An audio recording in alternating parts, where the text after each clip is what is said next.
소개해 주셔서 감사드립니다.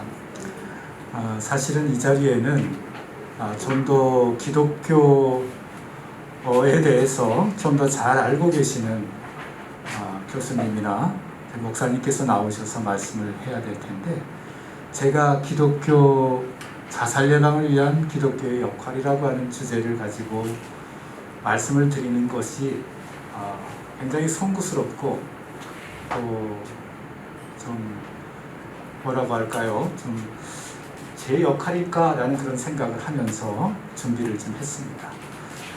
그러나 제가 기독교인으로서 한국교회에 바라는 점이다 이렇게 생각하시고 들으셨으면 좋지 않을까라는 생각을 해보게 됩니다.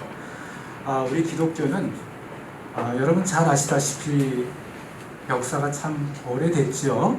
그리고 또 특별히 우리나라와 기독교와의 관계는 밀접한 관계가 있습니다. 여러분 잘 아시다시피 구한 말에 우리나라가 풍전등화와 같은 그런 어려운 시기에 우리 기독교가 큰 역할들을 많이 했습니다. 3.1운동에 참여를 했고요. 또 특별히 제일 많이 참석을 했습니다. 33인의 서명자 중에 3.1운동 기미 독립선언서 서명자 중에 기독교인이 16명이었습니다. 천도교가 15명, 불교가 2명이었습니다. 이 어려운 우리 민족을 위해서 굉장히 많은 노력들을 한 종교가 기독교가 아닌가라는 그런 생각들을 해봤고요. 또 병원과 학교를 세웠습니다. 그래서 치유와 계몽운동에 굉장히 열정을 갖고 했습니다. 그래서 우리나라의 자유와 평등, 인권, 생명 이런 부분에 대해서 어느 종교보다 더 열심히 활동을 해온 곳이 기독교가 아닌가라는 그런 생각들을 해봅니다. 저는 종종 그런 생각을 해봤습니다. 자살 예방을 어떻게 해야 될까라는 그런 생각들을 많이 해봤는데, 우리나라 자살 예방의 정책을 저도 중심에 들어가서 이렇게 보니까 너무 전문가 중심의 자살 예방 정책이 이루어지고 있다는 것을 볼 수가 있습니다. 물론 그분들의 역할이 결코 이렇게 폄하될 일은 아닙니다. 그분들이 큰 역할들을 하셔야 될 거라고 생각되고, 또 하나의 제 나름대로 생각한 것은 좀 더 우리가 가지고 있는 많은 자원 중에서 이 자원들을 잘 활용해서 자살 예방 정책을 세워나가면 참 좋겠다라는 그런 생각들을 해봤습니다. 그래서 종교적인 자원은 그 중에 자살 예방에 가장 중요한 역할을 할 수 있는 자원이 아닌가라는 생각들을 해보고요. 잘 조직화된 기독교의 역할이 우리 자살 예방에 함께 참여한다면 자살 예방에 큰 시너지 효과가 나올 수 있지 않을까 하는 그런 생각들을 좀 해보면서 제가 이 생각을 하게 됐습니다. 네.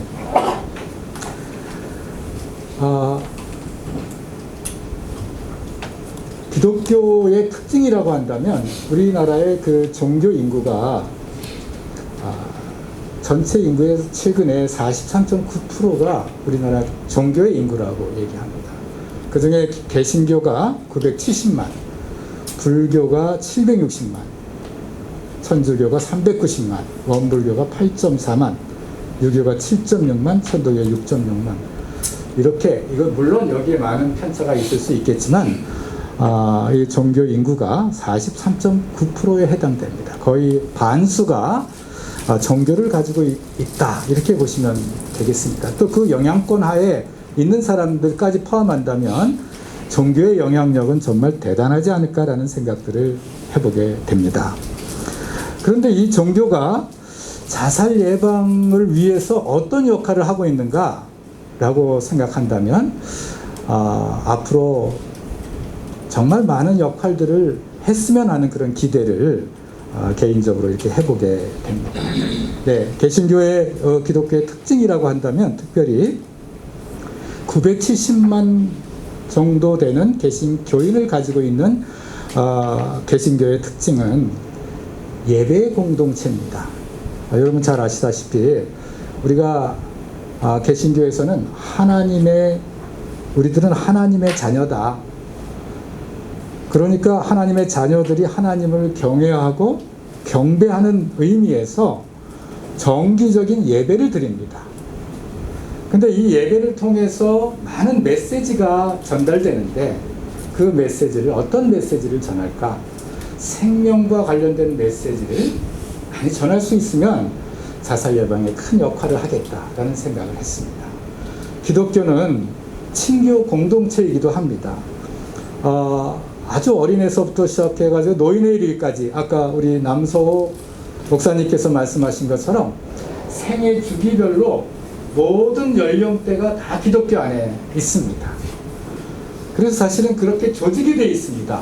유아 유치부, 아동부, 또 중고등부, 또 청년부, 또 성인도 다양한 아주 5살 단위로 이렇게 끊어서 죽을 때까지 전체 이렇게 연령대가 잘 조직화되어 있습니다. 그래서 각각 그 성인들은 성교회라고 이렇게 조직을 해가지고 잘 돼 있는데 이렇게 친교 공동체를 통해서 믿음과 소망과 사랑 이것을 통해서 하나님께 더 나아가고자 하는 그런 활동들을 이 친교 공동체에서 합니다. 네, 이런 곳에서 기독교가 좀 더 교육적인 그런 내용을 가지고 접근한다면 큰 역할을 할 수 있지 않을까라는 생각도 해봤고요. 또 기독교는 교육 공동체입니다. 모든 종교가 다 그렇듯이 하나님의 말씀, 성경 말씀을 배우고 그것을 현재 실천의 현장에서 삶 속에서 그것을 실천해 나가고자 하는 그런 종교입니다. 그래서 말씀과 생활신앙 이런 것의 조화를 이루는 그런 교육 공동체다. 이렇게 볼 수가 있기 때문에 우리가 교육 공동체를 통해서 생명 존중 교육 사상을 더 열심히 교육할 수 있는 그런 터전이 마련되어 있는 것이 기독교다. 이렇게 볼 수가 있겠습니다. 그리고 마지막으로 봉사 공동체라고 할 수가 있는데요. 어떻게 보면 우리 성경에 보면 이런 말씀이 있습니다. 지극히 작은 자에게 한 것이 곧 나에게 한 것이다 라는 그런 말이 있죠. 그런 것처럼 지극히 작은 자를 위해서 봉사한 것이 예수님을 위한 것이기 때문에 기독교는 기본적으로 사회적 약자를 위한 보살핌의 역할들을 하는 종교입니다. 원래 그런 목적을 가지고 있는 종교가 기독교다. 이렇게 보시면 될 것 같습니다. 물론 다른 종교도 그렇지만 특별히 기독교는 그렇다. 이런 특징을 가지고 있기 때문에 우리는 이런 특징들을 좀 잘 살려서 우리 기독교가 자살 예방, 생명 존중에 기여할 수 있었으면 좋겠다라는 그런 기대를 해보게 됩니다.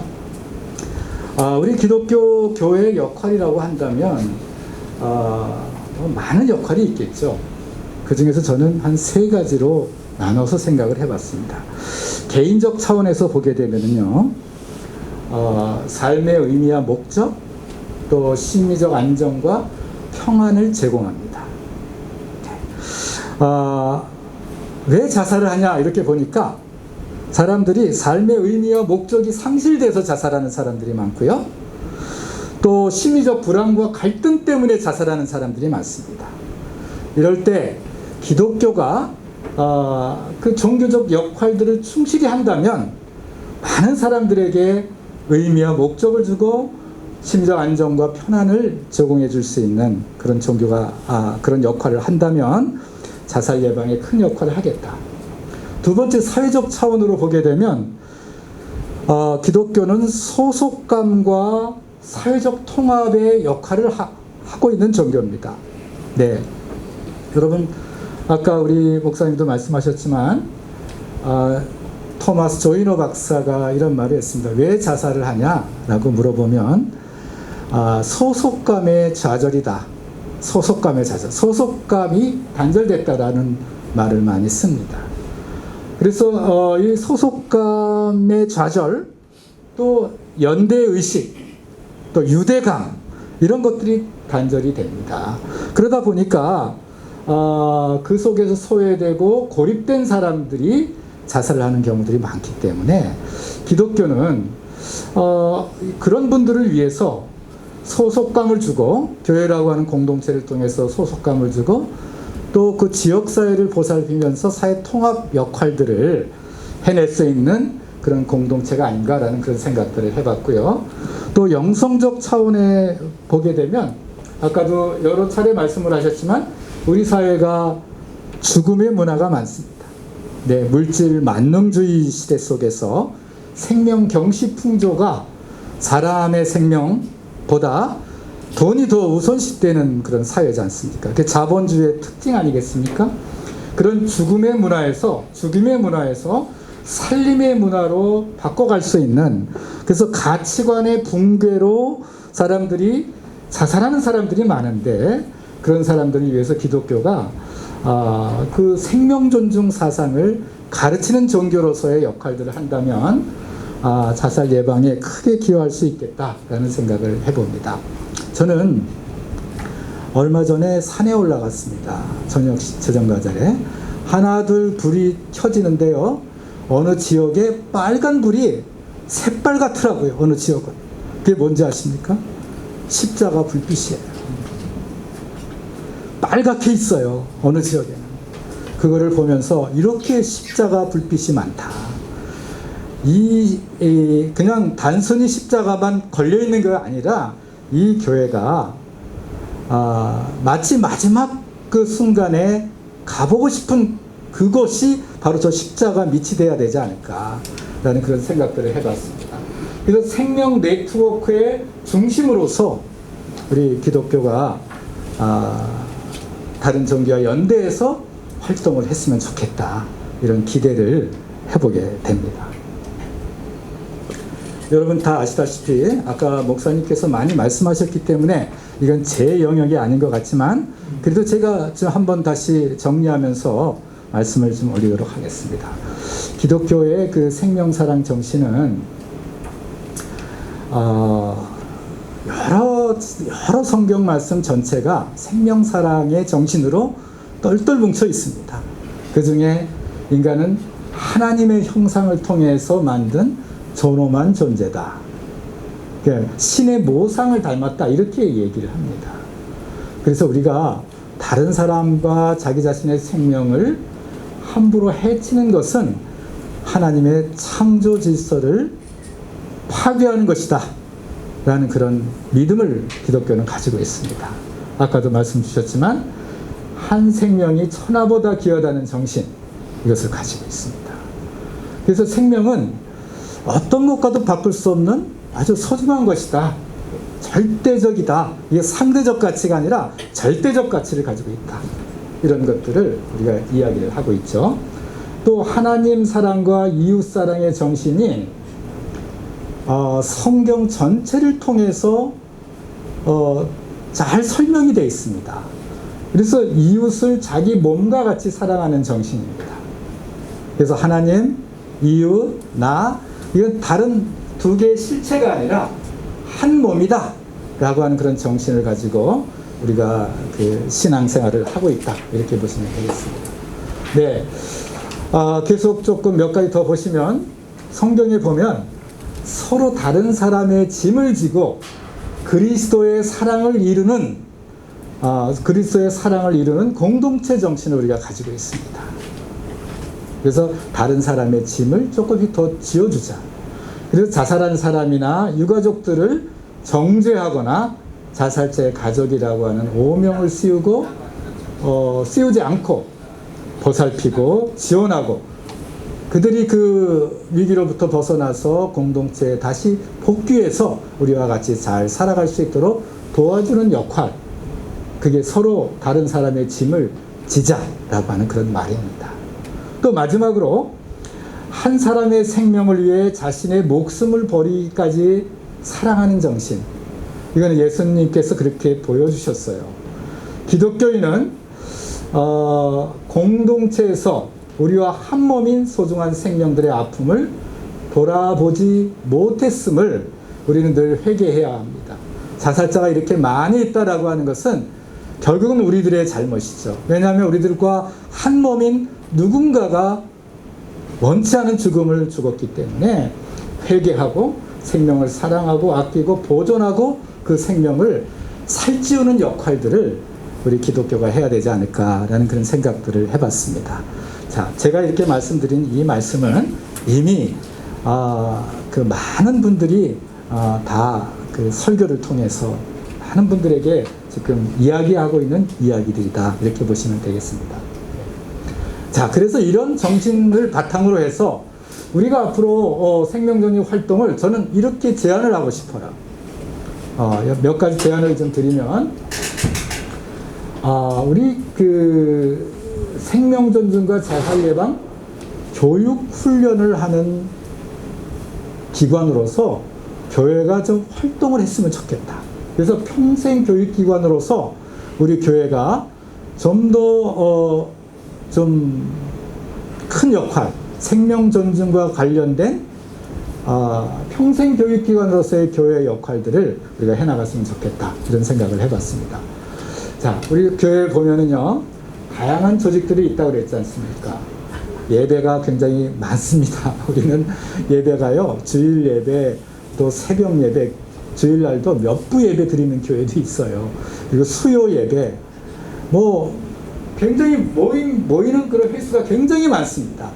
그 성경 공부를 하고요, 소그룹 교육, 구역회나 속회, 또 교회학교, 다양한 신앙 교육들을 하는 평생 교육기관입니다.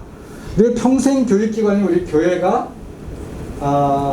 다른 종교에 비해서 더 많이 모이는 것을 강조하는 종교가 기독교라고 저는 생각합니다. 그래서 이 기독교가 이런 것들을 기반으로 해서 생명존중 사상에 대해서 적극적으로 교육하고 자살 예방에 대한 이해 능력을 증진시킨다면 정말 우리나라 자살 예방의 획기적인 역할들을 하는데 우리 기독교가 일부 역할을 할 수 있지 않을까라는 생각을 해봤습니다. 네, 특별히 그러기 위해서 목회자와 교회 지도자들, 네, 보면은 교회에도 목회자들이 있고요, 거기에 뭐 장로님들도 있고 권사님들도 있고 여러 지도자들이 또 있어요. 이분들에게 자살 예방을 위한 교육을 실시하고 적어도 자살 위험 경고 신호를 인식하고 그런 사람들이 인식했을 때 어떻게 도움을 줄 수 있는지, 그 위기에 처한 사람들을 발견하면 신속히 도움을 주고, 할 수 없을 때 전문가에게 의뢰하는 이런 최소의 교육만이라도 우리가 교회 내에서 실시할 수 있다면 우리가 자살 예방에 일조를 할 수 있겠다라는 생각을 해봤습니다. 자, 두 번째로는 교회의 생명전증 설교 운동입니다. 이 자살 예방 주간, 미국에서는 자살에 대한 경각심을 높여주는 주간을 만들었습니다. 그래서 Suicide Awareness Week라고 하는 이 주간을 만들어서 자살에 대한 계도 기간으로 이렇게 삼고 있습니다. 우리나라에도 보건복지부에서 9월 둘째 주를 자살 예방 주간으로 삼고 있는데, 이 기간을 활용해서 한국에서도 지금 몇몇 뜻 있는 교회가 하고는 있습니다. 그러나 이 차원 가지고는 좀 미약합니다. 제 개인적인 생각은 연합기관들이 많거든요. 지금 한국기독교교회협의회, 한국기독교총연합회, 뭐 여러 교단이 들어가 있는 이런 연합기관들 차원에서 자살 예방 주의를 정할 필요가 있고요. 전국교회가 동시에 자살 예방과 생명 존중에 관한 메시지를 전하고, 자살 예방 책자를 나눠주고, 생명을 아끼고 소중히 여기는 운동을 벌여나갈 것을 제안합니다. 네, 이 하나만 제대로 한다고 해도 우리나라 자살 예방에 큰 변화가 있지 않을까라는 그런 생각들을 해봤습니다. 세 번째로는 생명존중 문화 조성의 주체로서 기독교가 활동을 좀 더 해나갔으면 좋겠다. 여러분, 제가 저기다가 나와 우리라고 하는, 우리의 문화라고 하는 이야기를 썼습니다. 이 말은 우리 사회가 아까 우리 목사님께서, 남서 목사님께서 말씀해 주신 것 중에 공동체 의식이 약화됐다 이렇게 말씀 많이 주셨잖아요. 공동체 의식이 약화가 되면 연대성이 결여되고 또 소외와 고독감이 증가됩니다. 그리고 물질 만능주의 풍조는 인간의 생명을 절대적 가치에서 상대적 가치로 전락시키고 생명 경시 풍조를 만연시킵니다. 저는요, 제가 젊었을 때 읽었던 책 중에 마틴 부버라고 하는 독일의 신학자요, 철학자요, 교육자인 이분이 쓴 책을 감명 깊게 읽은 적이 있습니다. 이 책의 이름이 나와 너라고 하는 책입니다. 이 책에 보면 나라고 하는 존재는 너라고 하는 존재가 없다면 나의 존재 의미가 없다는 거예요. 그래서 나와 너라고 하는 말은 서로 분리된 두 개의 실체가 아니라 하나의 근원적인 단어다. 그래서 나와 너는 하나의 단어다. 이런 얘기를 제가 근원어다, 근원적인 단어다 이렇게 얘기한 것을 보고 굉장히 감명을 받은 적이 있습니다. 근데 나와 너, I와 you 이게 사실 하나의 인칭 대명사 아닙니까? 그래서 서로 인격적인 이렇게 만남이 이루어져야 되는데 이제 요즘은 어떻게 됐습니까? 나와 그것이 됐어요.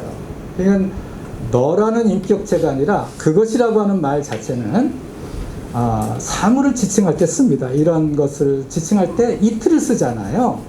사람의 생명이, 사람의 존재가 이트가 돼버린 사회입니다. 그것이 돼버렸어요. 이 이트의 가장 큰 특징은 뭐냐면은 필요하면 써먹고 필요 없으면 버리는 거예요. 우리들의 생명이 그렇게 필요하면 써먹고 필요 없으면 버리는 그런 존재가 아니죠. 우리들은 하나님의 형상을 입은 그 존재이기 때문에 결코 이트가 될 수가 없습니다. 존중받아야 될 너로서, 그래서 너와 나로서 우리가 인식돼야 될 것 같고요. 그러니까 나와 너가 합쳐져 가지고 나와 우리라고 하는 그 공동체 의식을 가지고 우리가 살아가야 되는 게 아닐까라는 생각을 합니다. 기독교는 이러한 반생명 정신에 의해서 파괴되는 하나님의 창조 질서를 회복하고 하나님의 생명력이 넘치는 세상을 만들어 가야 합니다. 그렇기 때문에 자살 문제에 대해서 정말 적극적이어야 된다고 저는 생각합니다. 네? 적극적이고요. 생명을 보존하고 풍요롭게 하기 위해서 생명사랑 캠페인, 생명사랑, 생명존중 실천 프로그램을 만들어내고 그것을 실천해 나갈 필요가 있습니다. 그리고 생명의 전환은 2006년부터 생명사랑 반길 걷기를 지금까지 전개해와서 30만 명 이상의 사람들이 해왔습니다. 그리고 우리 아까 여기 소개했던 라이프 호프 기독교 자살예방센터에서는 라이프 워킹, 네, 이 프로그램을 통해서 어느 교회에서는 전 교인들이 다 나와가지고 같이 걸었어요. 이런 프로그램들이 전국적으로 더 많이 활성화된다고 한다면 정말 우리 생명문화 조성의 주체로서 기독교가 역할을 할 수 있지 않을까라는 생각을 해보게 됐습니다. 네. 그리고 저는 이런 제안을 하고 싶습니다.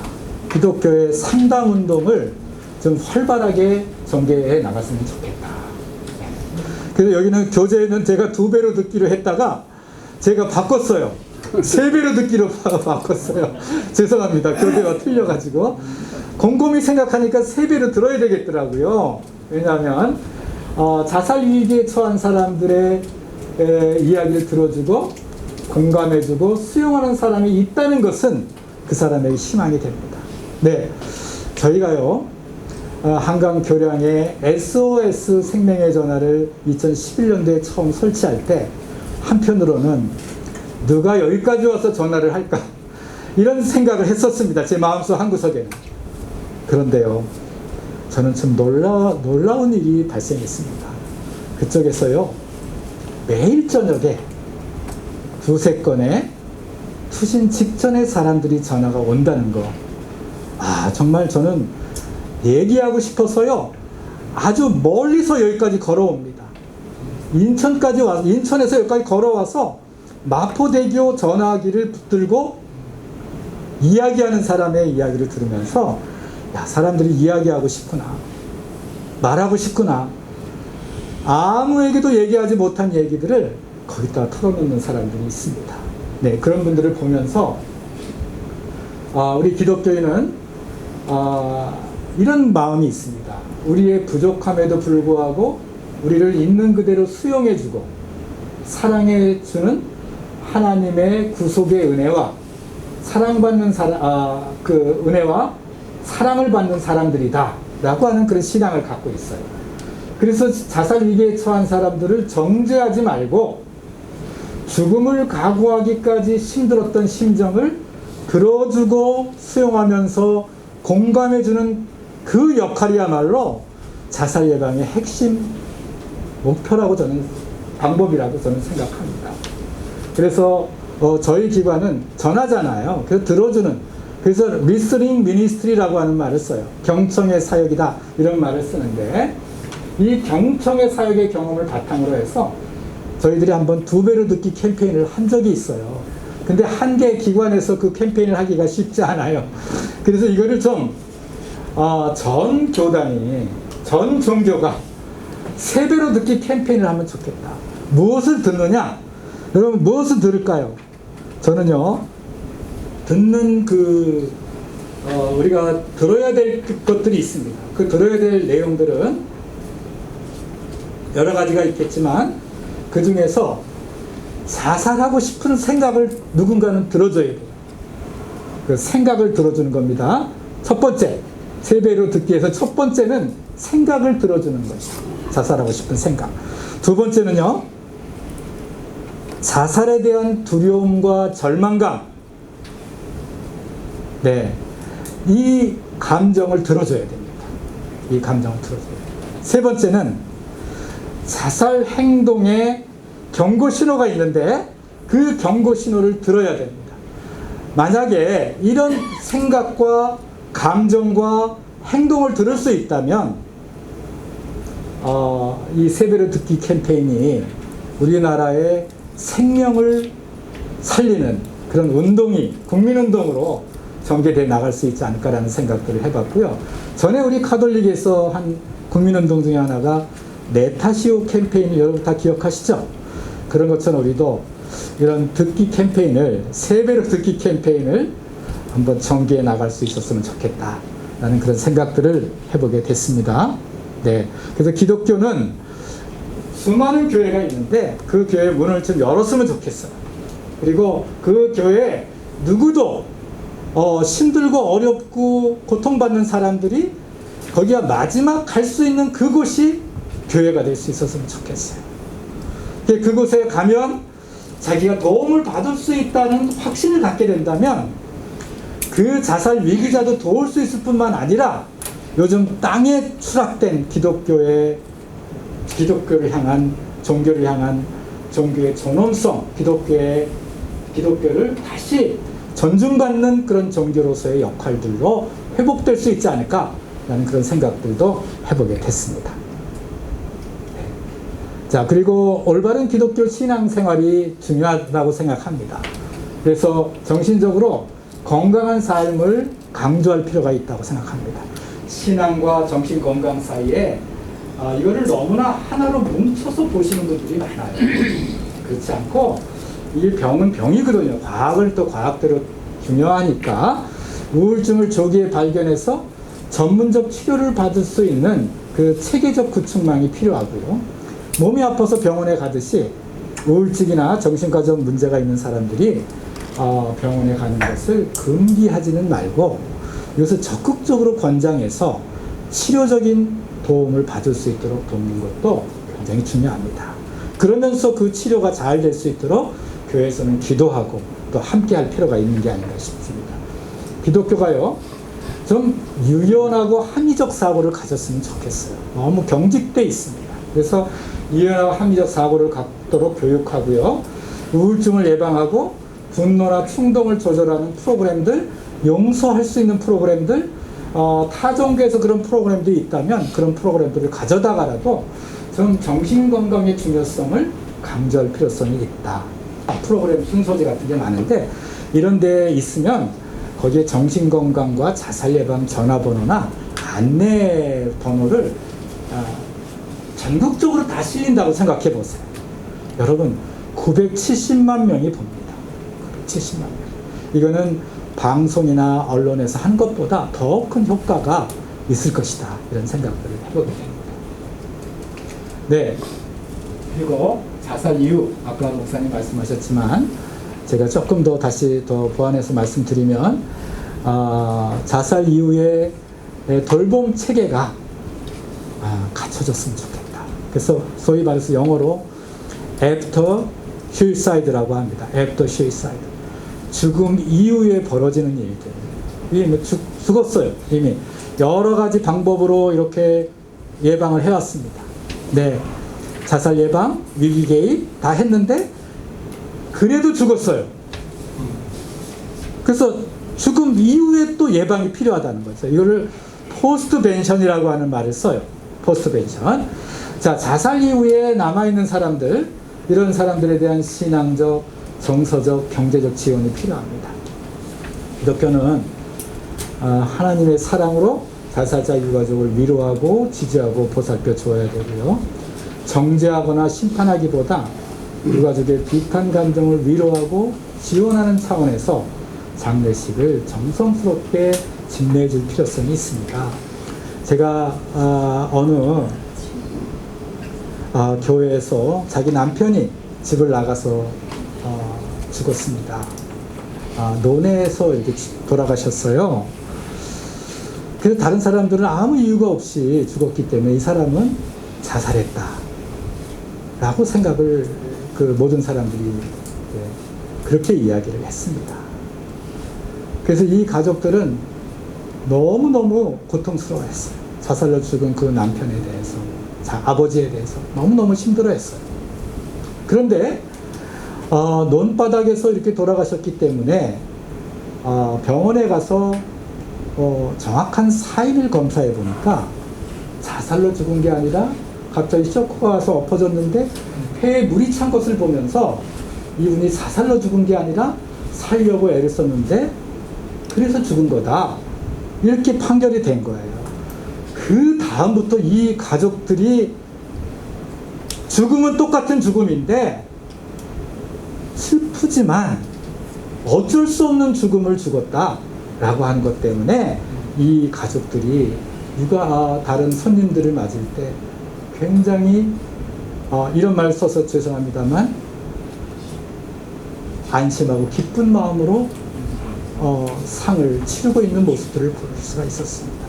어느 목사님은 또 이렇게 자살로 죽은 그 교회 목사님은 자살로 죽은 사람에 대해서 이미 지옥을 갔기 때문에 집례를 안 해준다라고 하는 보수적인 생각을 갖고 계신 분이었어요. 그러다 보니까 이분이 자살로 죽지 않았다는 것 때문에 굉장히 안도를 하고 있는 그 모습을 보면서 야, 우리나라 이 유가족들의 문제가 정말 중요하구나라는 생각들을 해봤습니다.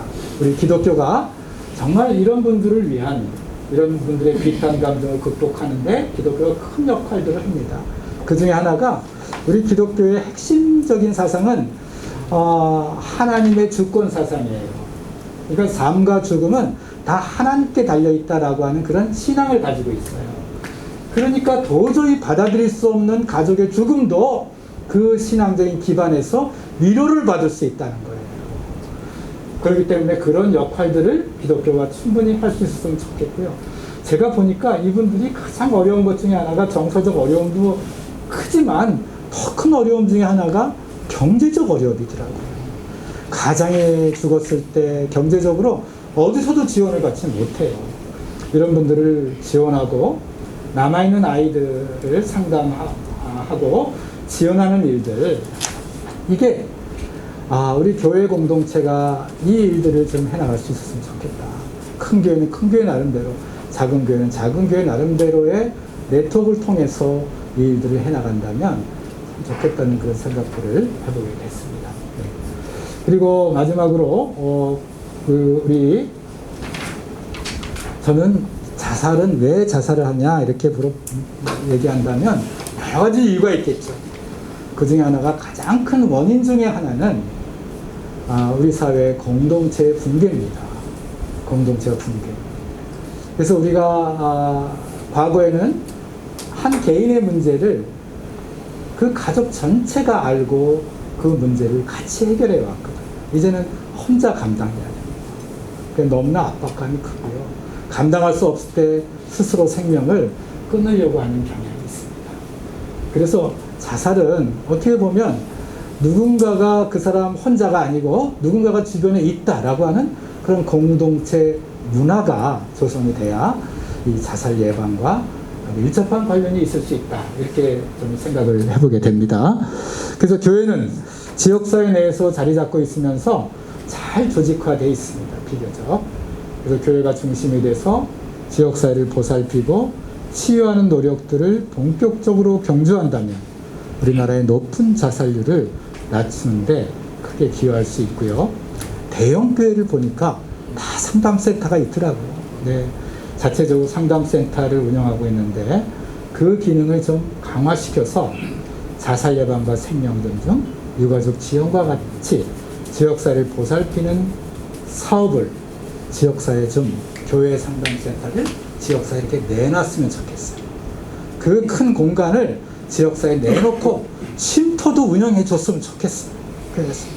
그러면 유가족들이 언제든지 편하게 들락날락거릴 수 있도록 하는 그런 그 큰 교회의 역할들을 좀 기대해 보고요. 중소교회는 독자적으로 하기가 어려워요, 사실은. 그래서 지역 복지관, 정신보건센터, 경찰, 소방병원, 장애인 및 노인복지관 이런 데와 같이 네트워크를 좀 구성할 필요가 있어요.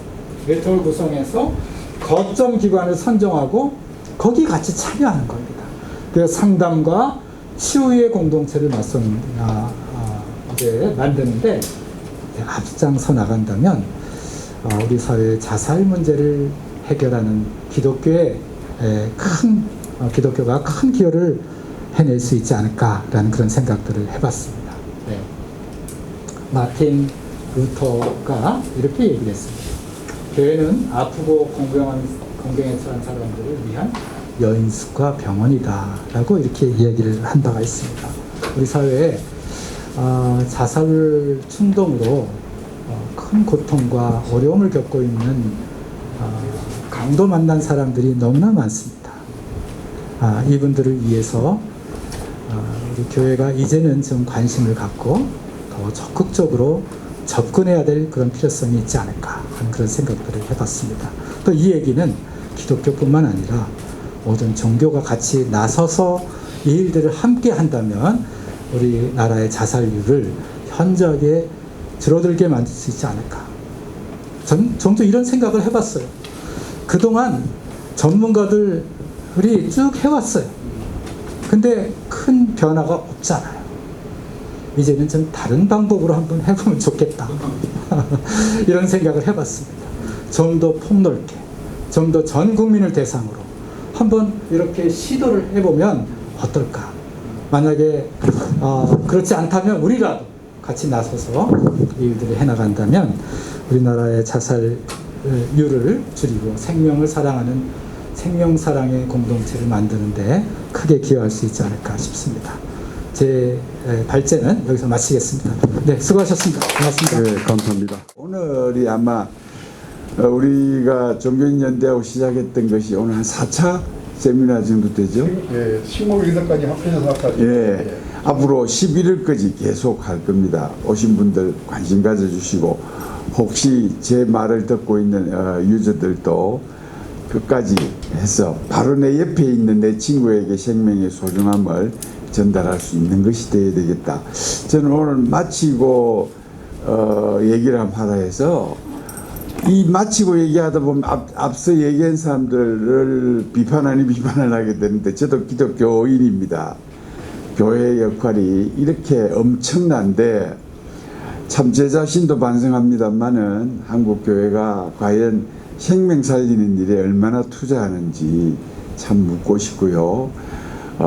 참 교회가 뭐 대형 교회 뭐 적은 교회 이래 하는데 난 참 슬픈 판단이라고 봅니다. 교회는 교회이지.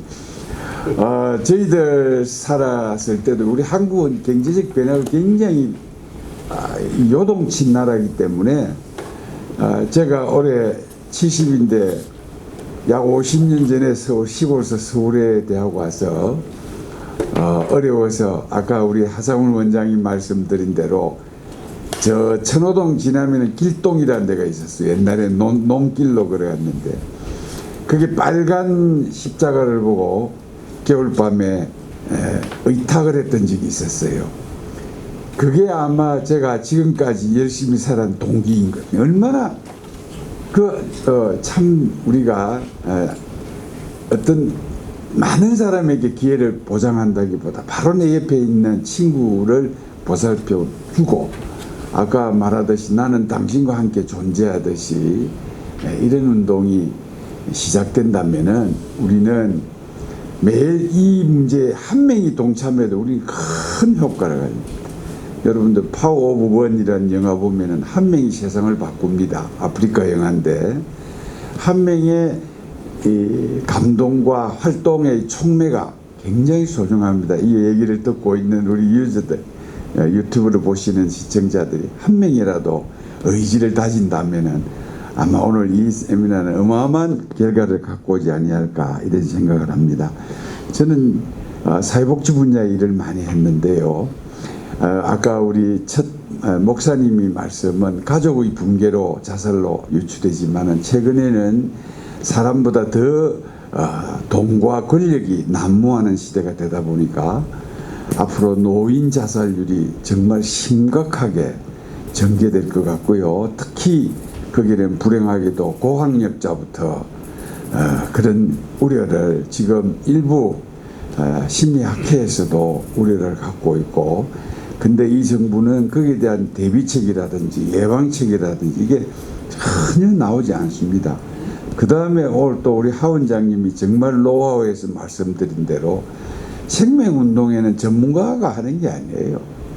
우리나라는 묘하게 전문가 쪽으로 모든 것이 치우쳐 있어 가지고 물론 그분들의 어떤 지침이라든지 방침도 중요하지만은 생명운동은 모든 국민이 생명을 가진 초등학교 꼬마부터 모두가 책임을 가지고 있다고 봅니다. 그래서 우리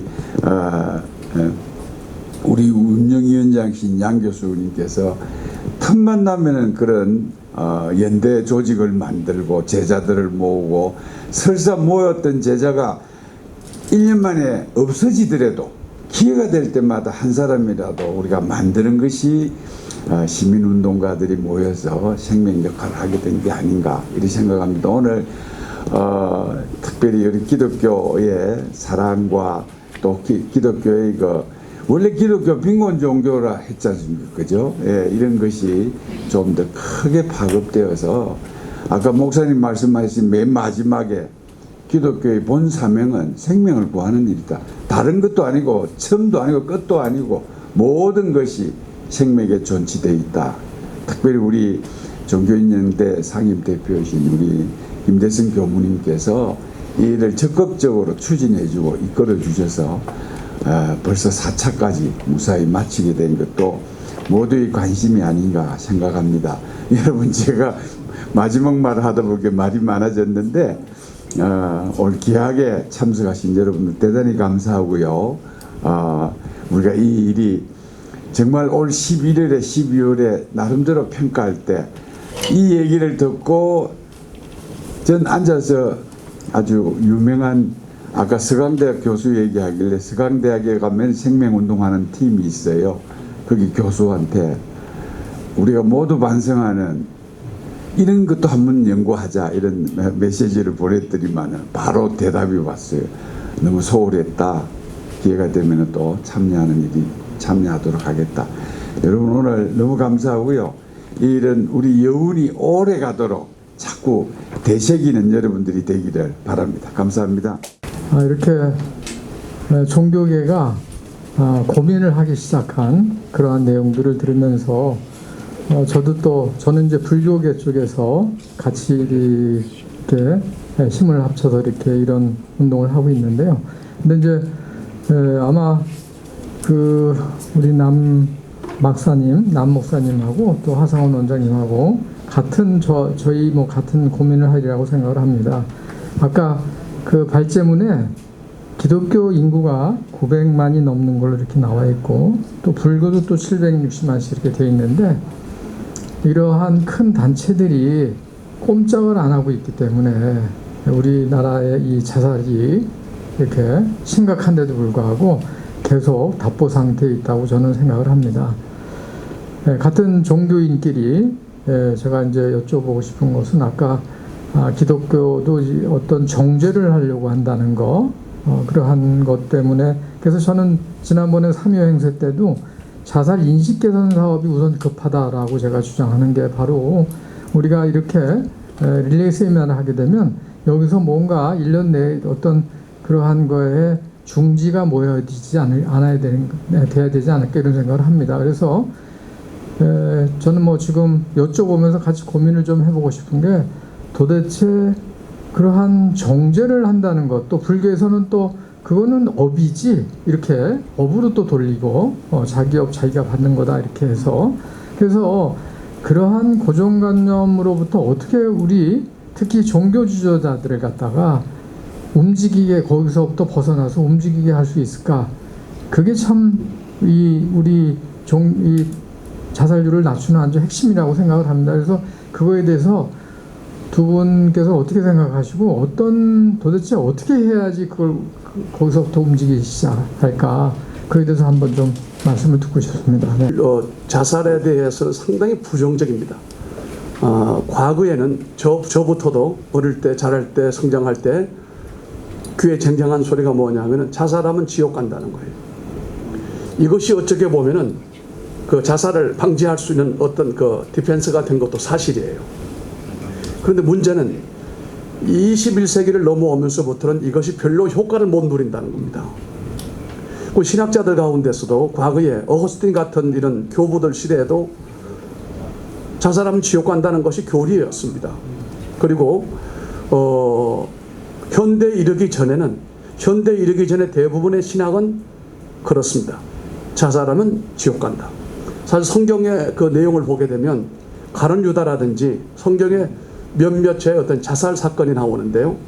그 자살 사건의 내용은 대부분이 부정적입니다. 좋은 일로 된 것이 없습니다. 대부분 부정적이고 하나님의 어떤 그 은총을 입지 못한 자의 모습으로 등장한다는 겁니다. 근데 이제 21세기를 접어들면서부터 어떤 이제 변화가 오느냐고. 사실 그러다 보니까 자살한 사람에 대해서 장례를 안 치러주는 거예요. 저는 어릴 때 봤습니다. 자살 안 치러줘요. 장례를. 이것을 전혀 이상하게 생각하지 않았습니다. 왜냐하면 자살은 나쁜 것이다. 하나님의 주권에 어긋나는 것이다. 물론 그렇게 말할 수도 있습니다. 그런데 21세기에 이르러서는 신학에서도 변화가 오기 시작을 한 거예요. 이 죽음이 자살이라고 하는 것은 일종의 죽음의 일부 한 종류로 구분을 해야 되지 않겠느냐. 이를테면 이 슈사이드라고 하는 것의 원인이 90% 이상이 우울증과 연관되어 있다는 거 아니겠습니까? 그러면 예를 들어서 치매가 왔다 하자. 치매가 뭐 제가 거론을 하지 않겠습니다만은 어떤 훌륭한 목사님이 참 목회를 잘하시다가 마지막에 치매가 오신 거예요. 근데 목사님은 그 예전에 그 경건하고 거룩한 그런 모습이 없으시는 거예요.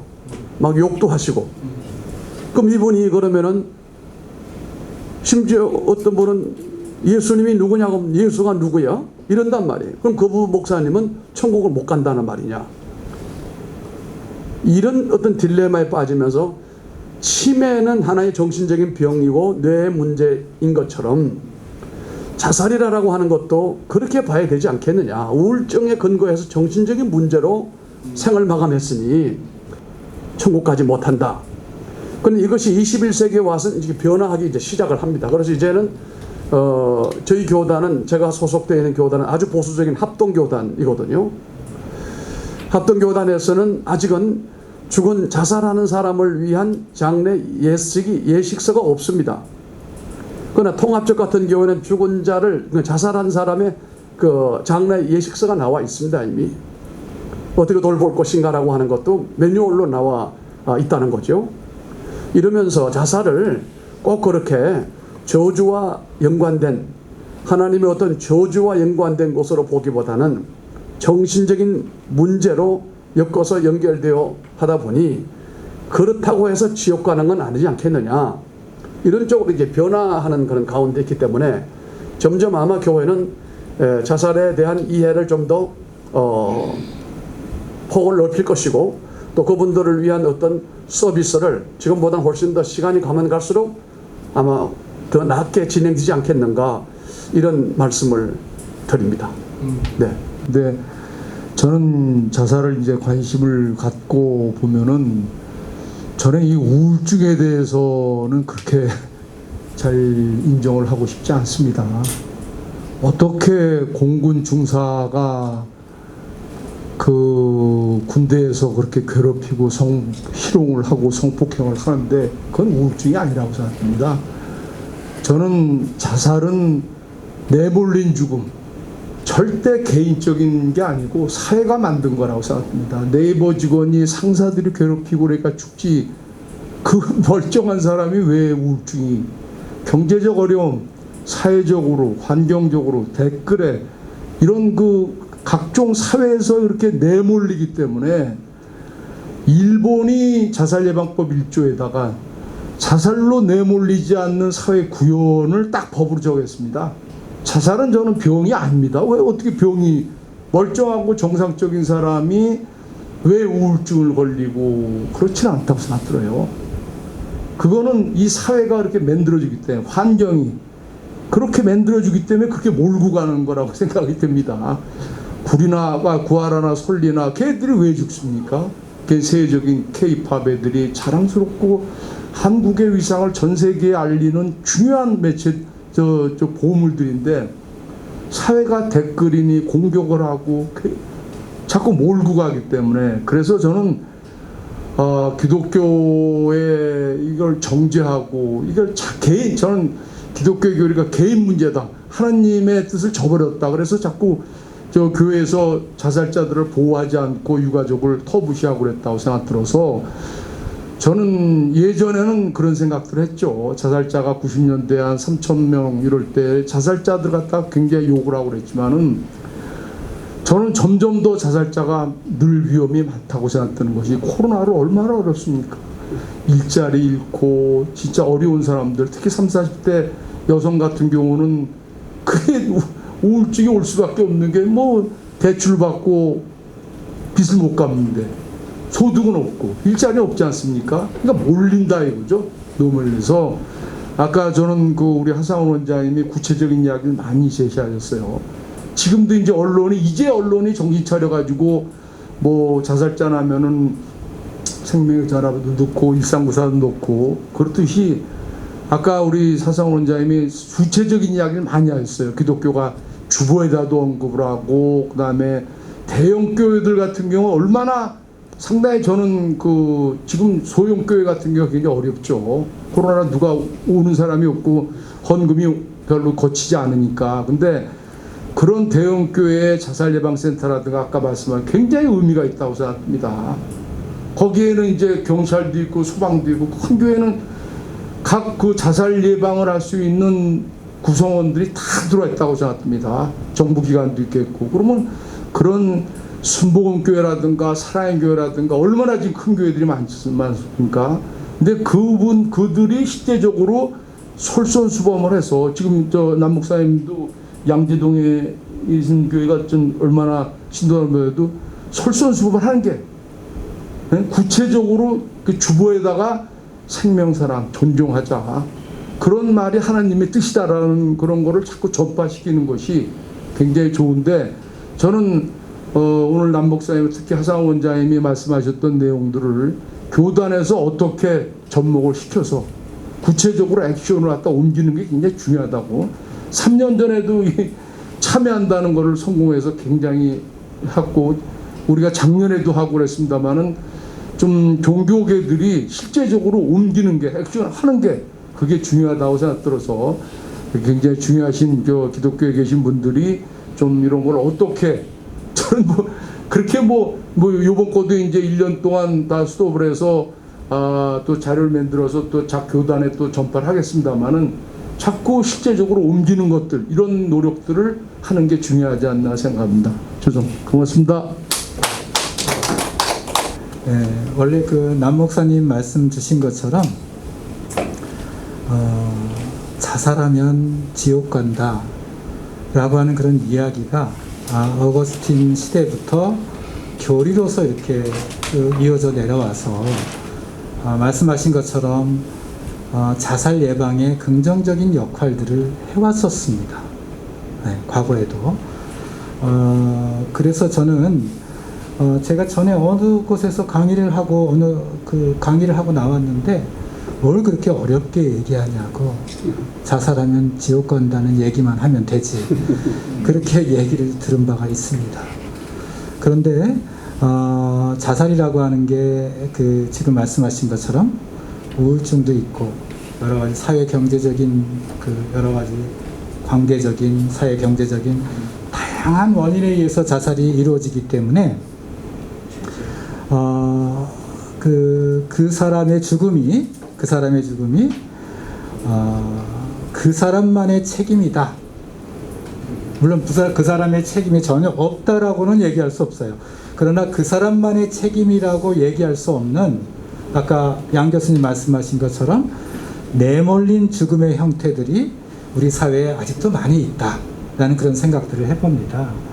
그렇다고 하면 교회 공동체 내에서 누가 자살을 했다고 하면 사실은 교회는 그 사랑의 공동체라고 하는 말을 많이 쓰잖아요. 아까 제가 여러 가지 공동체 얘기를 했지만, 그러면 그 사랑의 공동체 내에서 자살한 사람이 생겼어요. 그러면 그 사람만의 잘못이 아니라, 물론 우울증에 걸린 사람도 있어요. 그렇지만 그렇지 않고 여러 가지 이유로 죽은 사람이 있다면 교회 공동체 회원들이 그 사람의 죽음을 막지 못했다라고 하는 책임으로부터 자유로울 수 없다는 거예요.